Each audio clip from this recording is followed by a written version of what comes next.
Away we go. It is the Aftermath, live from the Cincy Light Studios, brought to you by our good friends at Mio's.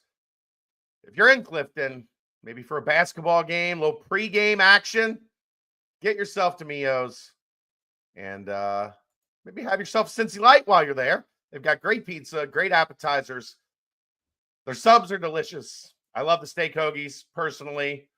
They're a great spot. They'll get you taken care of. And like I said, get yourself a Cincy Light while you're there. Oh boy, Aaron. Oh boy.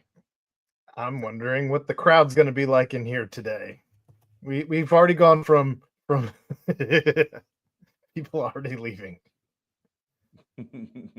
I don't want to do this. Yep. Look, nobody wants to do it less than Aaron and I today. Correct. I can tell you that much. I didn't even get to the game today. No, you had definitely more important things to take care of than that. Yep. 31-24, West Virginia beats Cincinnati. Cincinnati essentially dominates every possible statistical category in this game, except for the final score. And boy, Aaron, take it away. I'll let you go first. I'll chime in a minute. Well, I think we can start out at the most obvious thing. Brendan Sorsby was the worst we have seen him, without question. Made some bad throws, made some bad decisions, held on to the ball too long at times, missed some open guys at times. I know that my vantage point from home on TV is a little bit different than your vantage point down on the field. But I did not like what I saw today out of Brendan Sorsby, and that's the first time that I've really said that and really meant it, like all the way. There wasn't a whole lot of saving grace that I saw today out of the sophomore quarterback. And I think that's something we have to keep in mind, is that he is a sophomore and you're going to have some days like this. It just seemed like after the pick six, he never got that out of his head. I know he made some good plays a handful of times after that, but it just seemed like it was always still lingering. It wasn't one of those. I don't fully agree. If you look at the numbers, he completed 70% of his passes, 69% of his passes, for 279 yards and a touchdown. He rushed for an additional 48 yards and a touchdown, and that includes getting sacked 3 times for negative 30 yards. He just made, we don't have to make it more than it was. He just made 3 absolutely catastrophic, game-changing, what the hell are you doing plays. Without catastrophic. Without the Evan Pryor catch and run, though, that's 80 yards. That leaves you at 199 on the day, and we've 50. Talked about this. That's just not enough to get it done, though. Is what it would have been enough to get it done if you didn't give them 17 points. You're still handed over on a silver platter. Outside of that play, though, you did not have. I don't know if Evan Pryor. I don't know. He couldn't have. You didn't have a pass over 16 yards. Again, there is no long ball. There is no long ball. There's not. And I don't count the Evan Pryor. I don't count the Evan Pryor pass as a long ball because, again, that was catch and run. That was all Evan Pryor. That wasn't anything to do with Brendan Sorsby. Well, it wasn't all Evan Pryor. Well, sure, you got Xavier Henderson blocking his ass off downfield. Absolutely. I don't know as much as it was, but I had a great vantage point of it. He didn't necessarily block his ass off, but what he did, he was coming at an angle initially where the only way he could have got the guy was to block him in the back. And he kind of turned back upfield and then worked his way back to the guy. It was a great heady play by him because he saw, if I can get in the way, he's going to take it to the house, which is what he did. Well, but they also didn't call a single block in the back the entire game, both ways. You should have blocked everyone in the back at any point in time. Everyone should have blocked everyone in the back all day long because they didn't call any of them. My really only, like, my biggest gripe with the officials was waving off a very clear pass interference. He had hands on each hip. He was like slow dancing and running through him. He was slow dancing with him. Yes. What I want to know is, what is that conversation for the guy that comes over and is like, no, that wasn't pass interference. Like, what? What are you watching to come over? I got money on this. That was the only one that really bothered me. My kids got to eat. That was the only one that the rest of it, whatever. I thought initially, like, I was like, how in the world did he throw the ball behind the line of scrimmage? No way. And then I watched the replay and I was like, yep, it went a yard. Somehow that ball managed to go a yard backwards.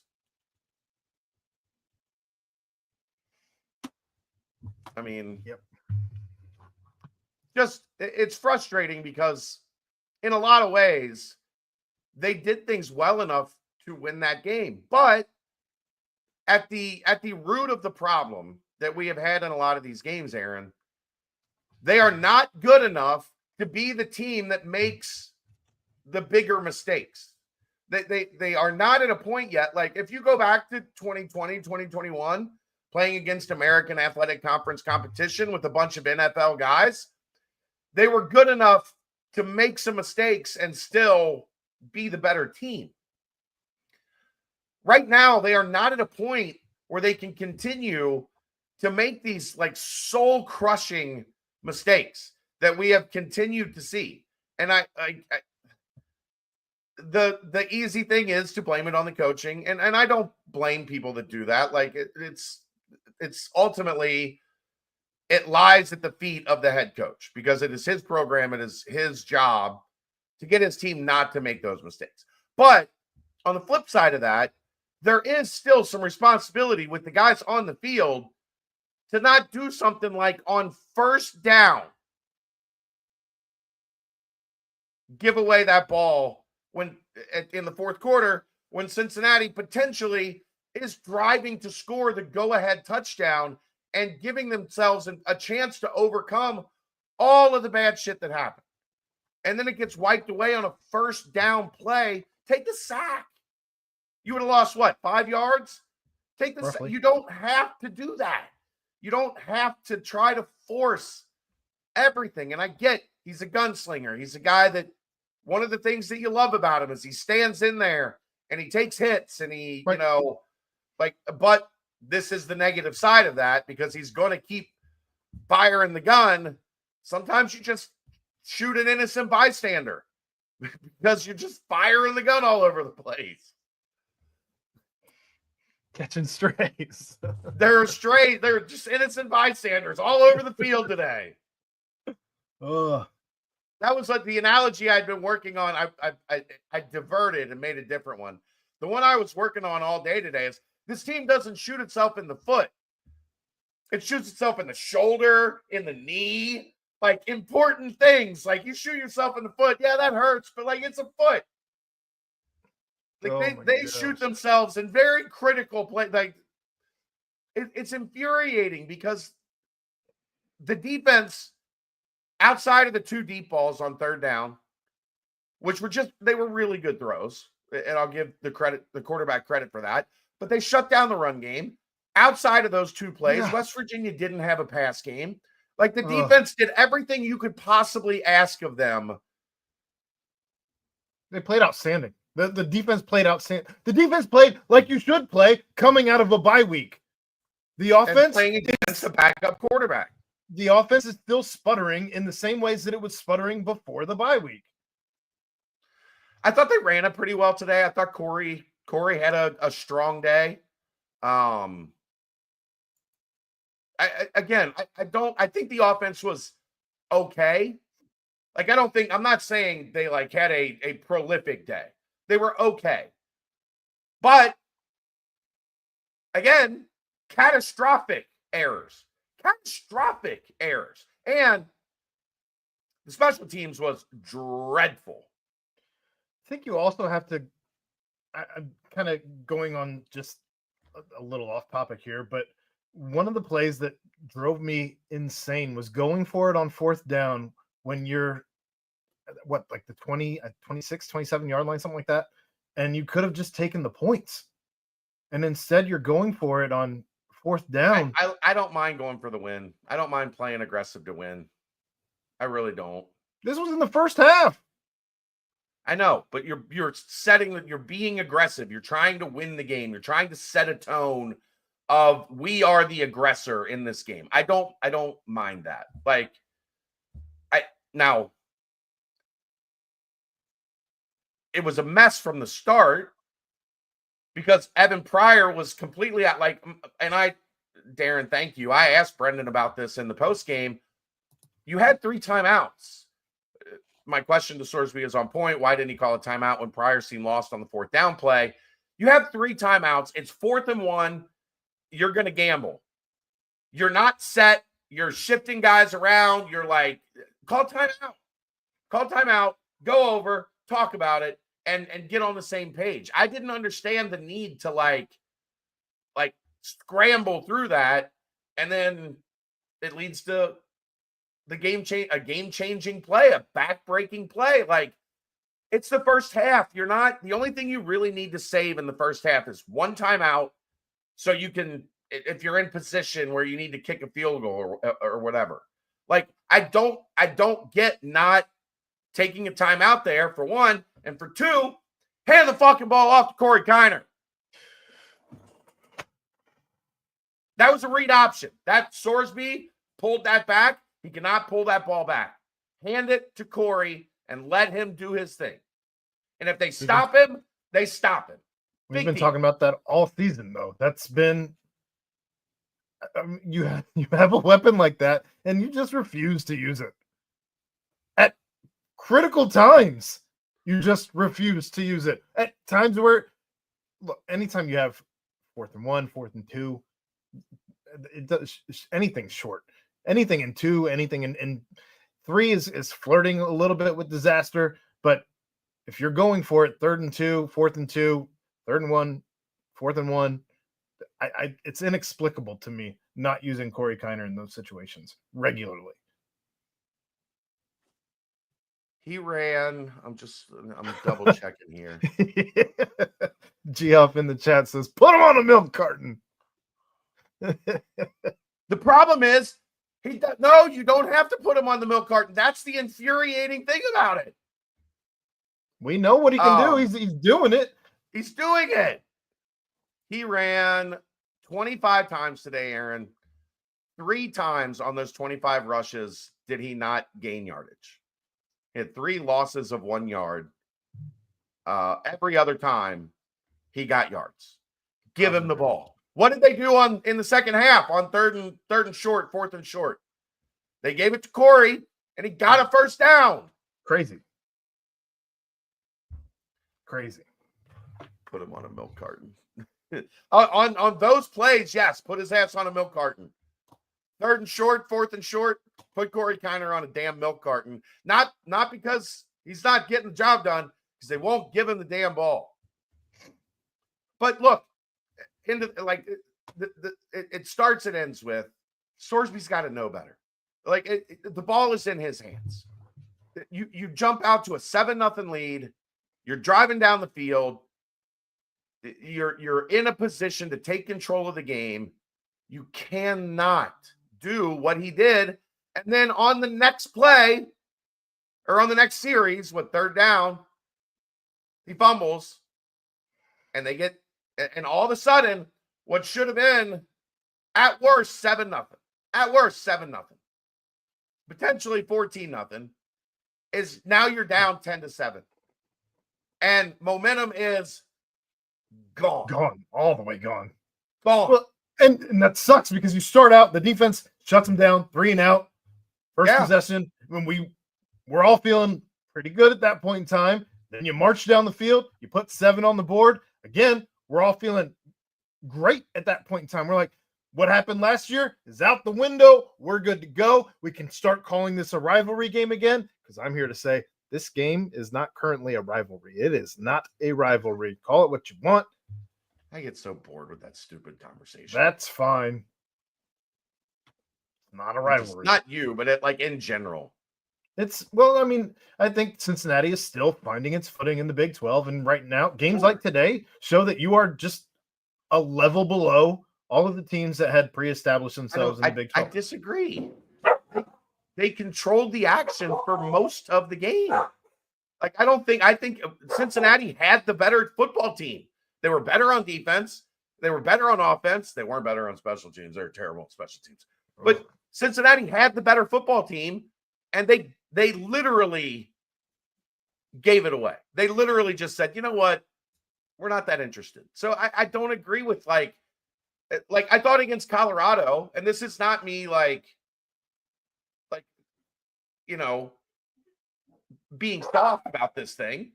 I said against Colorado was the better team. Colorado clearly played better and had better players than Cincinnati.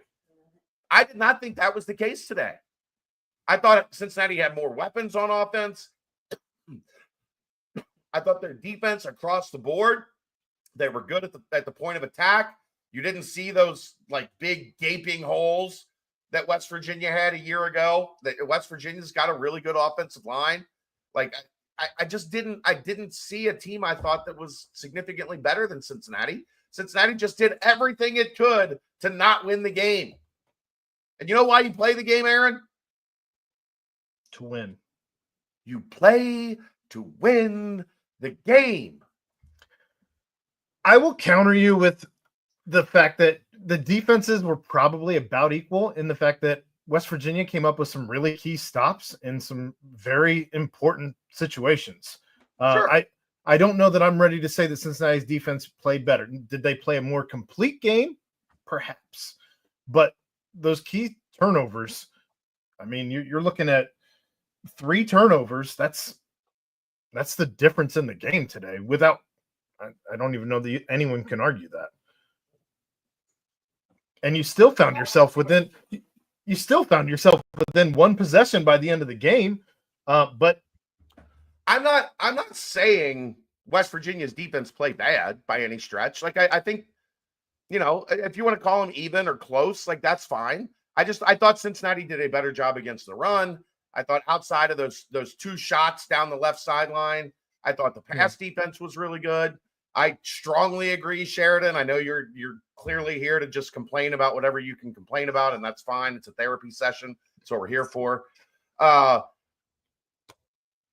Thorsby he moved the offense. He got them up and down the field. He just has to stop getting in the situations where he thinks he has to be Superman. You don't have to be Superman.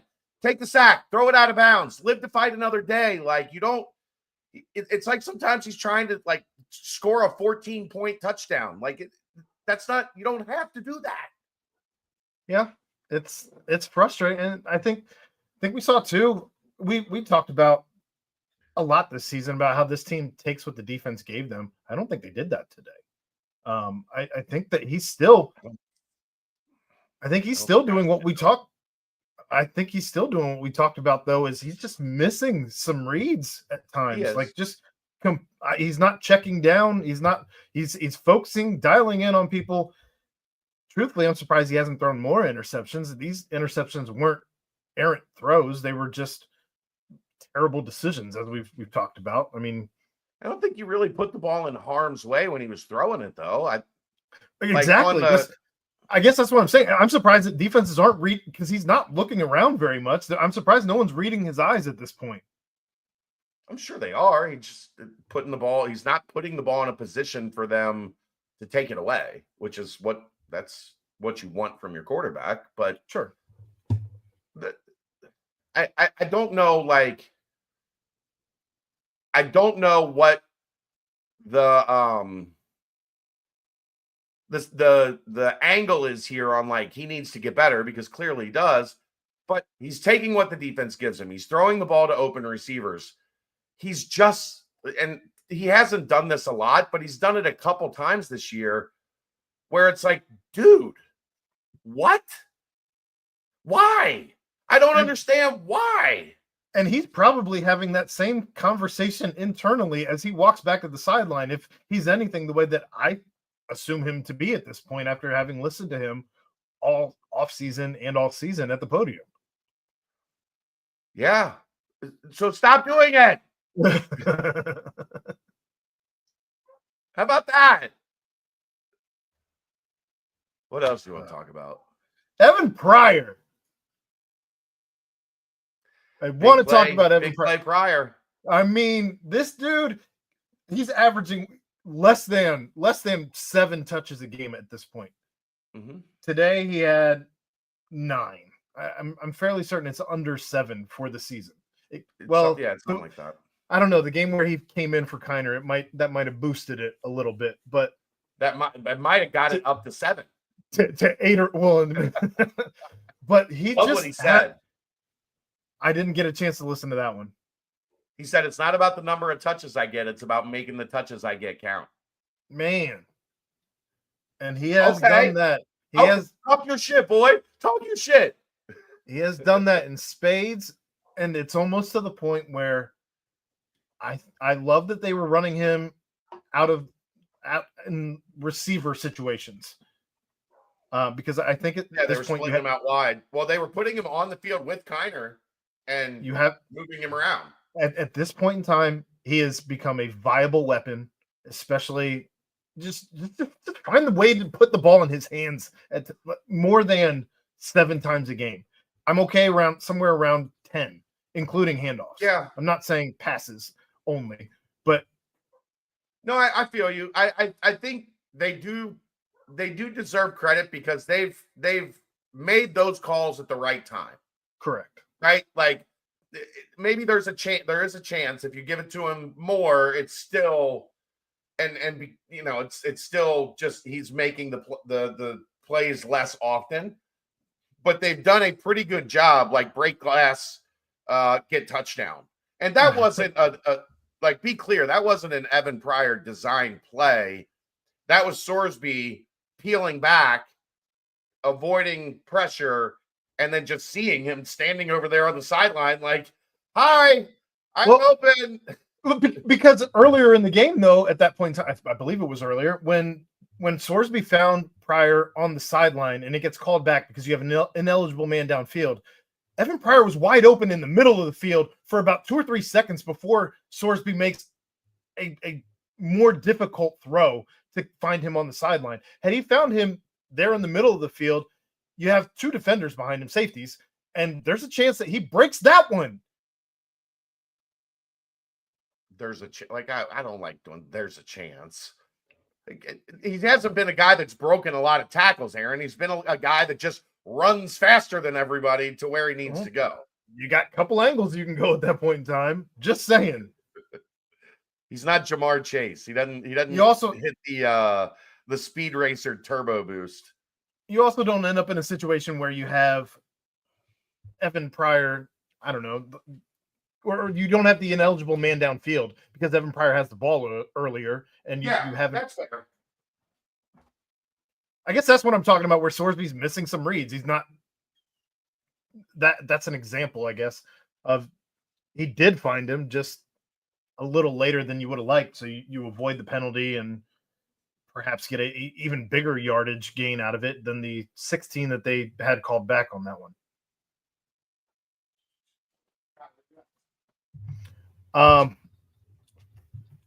Other guys want to talk about offensively. I don't know. There's a ton else. I mean, you're still spreading the ball out a little bit, I guess. I think I just want to talk. I almost want to. I'm working back on in that. a second. Okay. I'm filibustering. Okay. I think my dog got out. I think Kelsey left, didn't close the door all the way, and now the dog's gone. Oh, it's gonna really put a kink in this. Well, he's throwing it around. You've got. Never mind. He's here. I'm back. All right. Good deal. You've got 6 receivers who caught balls. Xavier Henderson gets 8. Pryor is your second leading receiver with 5. After that, Tony Johnson, Royer each got 4. Jamoy Mays, Corey Kiner each get 2. Look, earlier in the season, you're getting more people involved, and I wonder if at times that you should be getting more receivers involved. I don't know where Sterling Burkhalter is going. He has fallen off the face of the earth at this point in time. I don't know where Barry Jackson went. He has fallen off the face of the earth at this point in time. So I'm just wondering where some of these other pieces have gone that you've earlier in the season were finding places for. And I'm not asking for 3-4 touches for any of these guys, but I think that you need to start finding spots for them. How about finding more than 4 touches for Joe Royer? Well, that's a whole different conversation. I mean, like 30 yards, Joe Royer for 30 yards against a team that was playing a shell, trying to keep you from going over the top. That's been happening a lot against this team. How do you not draw it up in the sand, do whatever the hell you got to do to get it to your 6'5" NFL tight end? He looked for him in the end zone and just overthrew him. Just in general, like throughout the course of 60 minutes, I'm guessing, even if you got a linebacker in front and a safety behind him or whatever, as Satterfield was talking about in the way that they were trying to defend him, I would let him try to shake free. With as much as Sorsby was running around, like they were just a guy over him, a guy under him the entire time. They're only crediting Royer with 4 targets. I don't feel like that number's accurate. There was a penalty on the one you're thinking about. He threw it. Maybe that was it. Okay. There was a penalty. But even still, why is he only being targeted 4 times? That dude should be targeted 8-10 times. Yes. Minimum. 8 to 10 times a game. You should be throwing to him 8 to 10 times a game. Can we have an uncomfortable conversation? I feel like that happens between you and I fairly often anyway. About a guy that we love. Ruh-roh. Mason Fletcher has not been great. Like he was on that tackle. Okay, but part of that was because it was a low line drive kick that allowed the guy to get out in front of the coverage and get a return. So it was a rugby tackle, of course. Look, I ain't ever worried about if it comes to Mason Fletcher hitting somebody, whether or not he's going to stick his head in there and hit somebody. This is not an FC Cincinnati podcast. Talk about it somewhere else. I don't care. That part didn't bother me. It was the politics. Yeah. We don't do that here. We're here to talk football. But Mason has not been a weapon. Like you think of having him being able to pin teams inside the 5, being able to, like, he's had a bunch of touchbacks this year. He hasn't had those big booming, like, hang time kicks where by the time the guy catches it, the gunners are just standing next to him, waiting. Yeah. He just hasn't. The one he had a long one today, but it bounced like 12 yards after it landed. Like it was only like 42 yards in the air and it bounced 12 yards. I made the comment out loud at that point in time. That was the best special teams play we had all day. Yeah. That's like the special team stuff. They started 2 drives in Cincinnati territory, one on a punt, one on a kickoff. Like, do you get it back to 1 touchdown? Or no? Like they had a chance to. They were down 4 or whatever, and they had a chance to go up, and they kick it off and 49-yard line, and they got the stop defensively. That's when they pinned them at the 4-yard line or whatever. How different is that drive if it starts at the 30? Because you held them where you needed to hold them on the kickoff. You get a 3 and out, they punt. Now you're in decent field position to start potentially a game-winning drive. Instead, you have to start at your own 5-yard line and try to, like, grind your way 95 yards down the field. Like, that's the stuff that can't happen. You dug yourself an incredible hole. An incredible hole. You get the interception that kind of turned the momentum. You get the prior play for a touchdown. All of a sudden, like, you're back in action. You're back in business, right? And then bang, they're starting in midfield on the kickoff. That good teams don't do that. Good teams don't allow that to happen. Winning teams do not, like, everybody has bad plays. Everybody has, a play like Sorsby had for the pick six. Like, those happen. It's how you respond to it. And this team just isn't responding the way that you like that. They're not responding like a winning team, I guess is the best way I can put it. Yeah. And yet it's still better than, I feel like, the response that we would have seen last season. So I don't, last season's, like, that team sucked. Why are we comparing it? Like, they sucked. Are they better than last year? Sure. But we're in week 11. You're supposed to get better as the season goes on. You're not supposed to continue making some of these boneheaded, like, decisions and plays, and like that part is frustrating. Well, I feel like we're making more of those now than we were early in the season. Early in the season, we weren't making these types of plays. So you've taken you've taken steps back from, instead of improving and taking steps forward. So that's where it's frustrating. The defense, on the other hand, has taken a step forward. Except for 2 weeks ago. Today, Colorado stuff. Today they did. But I mean, are you Texas Tech is up 20? Oh wow, Colorado. That's an impressive third quarter from Colorado. Texas Tech was winning the last time I looked as we were getting ready to start this show. Now the Texas Tech defense showed up that we've seen all year. I think they held them to like 10 in the first half. Now they got 31. They've scored 3 touchdowns in the third quarter. Anywho, yeah, like, the defense is getting better. I think there has been some progress in offense, but again, it's hard. Like, you're not going to be the same type of offense when you can't complete anything over 20 yards. Like, that's hampering what you're trying to do. Because then you have to grind out everything. You grind out everything. And that's why Sorsby's probably trying to make, like, squeeze every little bit of juice out of the line he can squeeze. It's frustrating.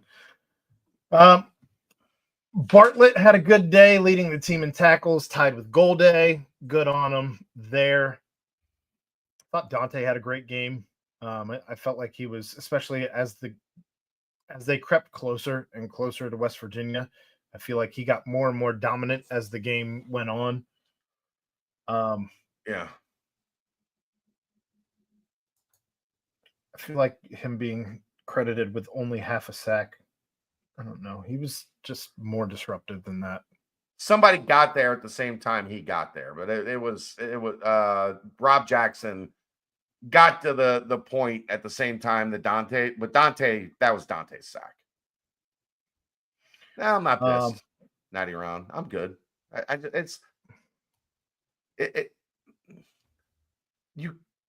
Again, they're not good enough to do dumb shit and survive it.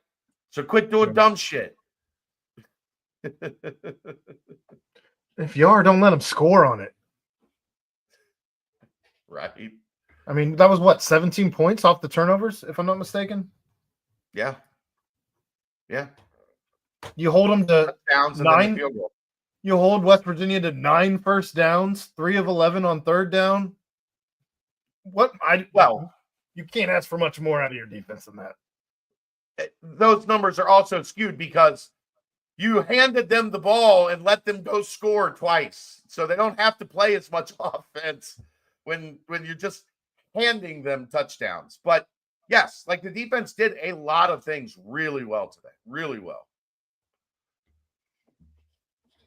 I do keep it 100, Ron. Some people don't like that about me, but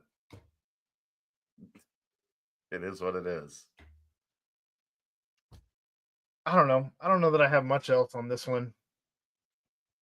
It's just you wanted to come out and look better after the bye week. I think that's one of the things that West Virginia certainly did, because I believe they were coming out of the bye week as well. I think they came out looking better than Cincinnati. How about this one, Aaron? Did you look at the total number of plays? No. Cincinnati, Yeah. 79 plays. West Virginia, 43. Yuck. Yes. Some of that is because, well, I'd love to. I don't know if it's on here. What are you looking for? Average drive start. I'm not available without a deeper dive. I'm sure it's somewhere. Okay. Drive starts. Cincinnati 32, West Virginia 31. Average start. 6. Own 21. Cincinnati own 41 for West Virginia. Average. 2 first downs every drive. Average. 2 first down. That's where special teams comes in. That's where the turnovers and Well, how much easier is the game when you only have to go 59 yards per possession as opposed to 79? Instead of 79, right? That's a giant difference. And I don't think that counts in the 2 scores. No, I can't imagine they didn't have a drive. They didn't Correct. have a drive. You wouldn't have an average starting. You wouldn't have a starting position there. Right. Did UC miss any field goals? No, they only attempted 1. They were in Madden mode today. If it was 4th down, foot was on the gas. It was like watching the Bengals. Which I guess there is a little bit of a confusing part about that, Aaron. West Virginia is not some high-powered, No. If I'm saying. it's the Raven, I get the Bengals being aggressive against the Ravens. And my point earlier, though, Aaron, was I don't mind being aggressive, at times. If you're at the 29 and you're like, hey, man, we want to go get this touchdown and it's 4th and 1, I don't mind that. But going for it every time, constantly, the whole game, it's not Madden. No. So, although sometimes I think some of the play callers in this city take their playbook directly from Madden. Although I will say, I guess punting really isn't something I wanted them to do a whole lot today. Not with the results. Not with the results that you saw from it. No. Oh my goodness! I'm sure we'll get to this a lot more as the week goes on. But the crushing part of this is you were at least as good as West Virginia. You let it get away. And now you go to Iowa State, to Kansas State, and then you hope that you're not a team that has fallen apart by the last game of the season against TCU at home, because if you can't get a win on the road, and maybe they're better on the road, maybe it's good that they're going to be away from Nippert for the next 2 games. Such a stupid thing.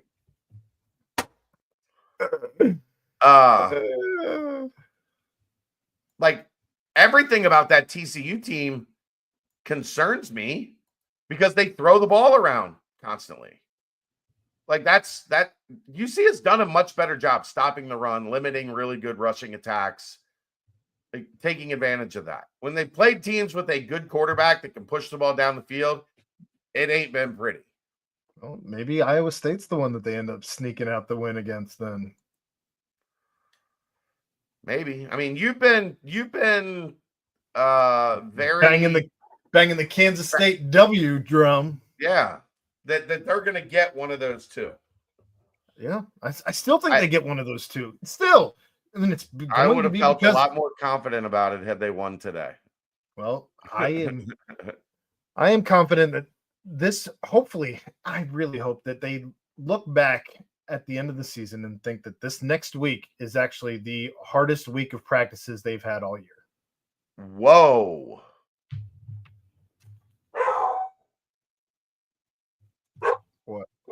This is a very long pause. I was just checking scores momentarily.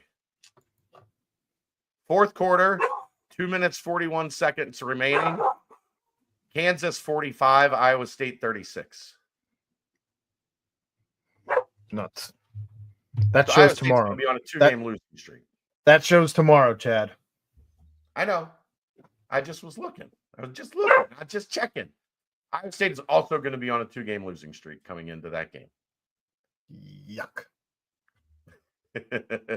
Somebody's got to get a win. Might as well be the Bearcats. You got anything left on this one? Not really. I don't think so.